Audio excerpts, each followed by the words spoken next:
તો છોટાઉદેપુરમાં ભારે વરસાદ બાદ રોડ રસ્તા ધોવાયા છે। ભારે વરસાદ બાદ જેતપુરનું નાળું પણ ક્ષતિગ્રસ્ત થયું છે। છોટાઉદેપુર બોડેલી જતા વાહનોને મુશ્કેલી પડી રહી છે। ભારે વાહનોની અવરજવર પર રોક લગાવી દેવામાં આવી છે।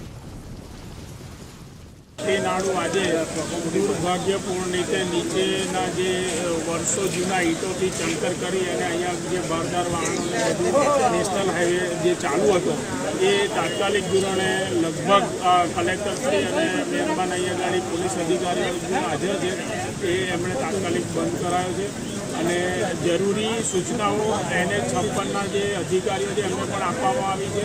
એટલે એ લોકો આવી અને ચેક કરી અને આગળ શું કરવાનું તે નક્કી કરશે। પરંતુ અમારી આંખો આગળનો આ બનાવ છે।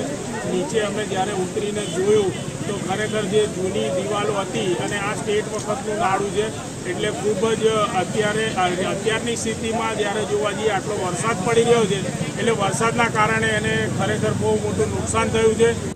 છોટાઉદેપુર જિલ્લાના રોડ રસ્તાને જાણે કે કોઈની નજર લાગી છે એ વાત પર હાથ ગોહર લાગતી જણાઈ રહી છે। એવું અમે એટલા માટે કહી રહ્યા છે કે આજથી 5 દિવસ પહેલા ભારજ નદી પરનો જે ડાયવર્ઝન હતો તે ધોવાયો હતો।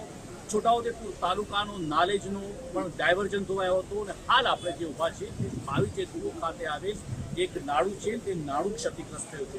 આપ સીધા ગુજરાત ફર્સ્ટની સ્ક્રીન ઉપર જોઈ રહ્યા છો કે આજે નાળું ક્ષતિગ્રસ્ત થયા હોવાના કારણે તંત્ર દ્વારા અહીંથી જે ભારદારી જે વાહનો છે તે વાહનો ઉપર પ્રતિબંધ ફરવામાં આવ્યો છે અને અહીં પોલીસ ખડકી દેવામાં આવી છે। અહીંથી ભારદારી જે વાહનો છે તેઓના પ્રવેશ ઉપર નિષેધ ફરવામાં આવ્યો છે અને આ અંગે ગુજરાત ફર્સ્ટે જે તંત્ર સાથે વાત કરી કે આગામી દિવસમાં આ જે નાળું છે નાળુની કેપેસિટીના મૂલ્યાંકન બાદ આગામી કયા પ્રકારના વાહનોને આવવા દેવામાં આવશે, કયા પ્રકારના વાહનો પર નિષેધ કરવામાં આવશે એ આગામી સમયમાં નિર્ણય લેવામાં આવશે।